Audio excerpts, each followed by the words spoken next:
Anne-Sophie Lapix s'excuse après ses propos sur les footballeurs. Raphaël Enthoven en rajoute une couche et Raphaël Enthoven a une drôle de façon de défendre Anne-Sophie Lapix. Alors que la journaliste s'excuse après avoir déclenché une polémique suite à ses propos sur les footballeurs, le chroniqueur regrette de l'avoir fait machine arrière. Anne-Sophie Lapix au cœur de la tourmente. Après un lancement de reportage sur France 2 dans le journal télévisé où elle réduisait les footballeurs à « des millionnaires qui courent après un ballon », la journaliste s'est excusée ce 15 juin face aux nombreuses critiques dont elle faisait l'objet. Chers twittos, chers amateurs de football, je suis désolée d'avoir suscité autant d'émotions en lançant un sujet sur la place de l'argent dans le foot, a-t-elle écrit sur Twitter. Je n'ai aucun mépris pour le foot, les footballeurs et les sportifs, au contraire.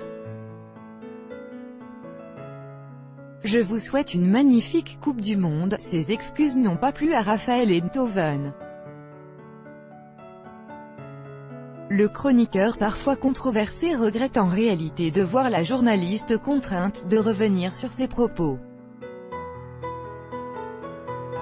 Pourquoi présenter vos excuses aux couillons qui se sont vexés, chère Anne-Sophie Lapix? De quoi parler, sinon de la place de l'argent dans le foot? Quand on critique l'Église, on n'attaque pas la foi, assure-t-il. Les foot qui le prennent contre eux ont quelque chose à se reprocher.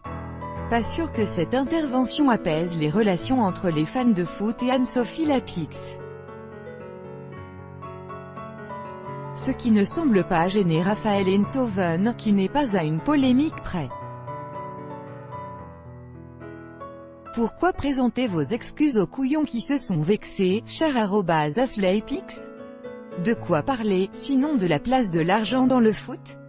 Quand on critique l'Église, on n'attaque pas la foi.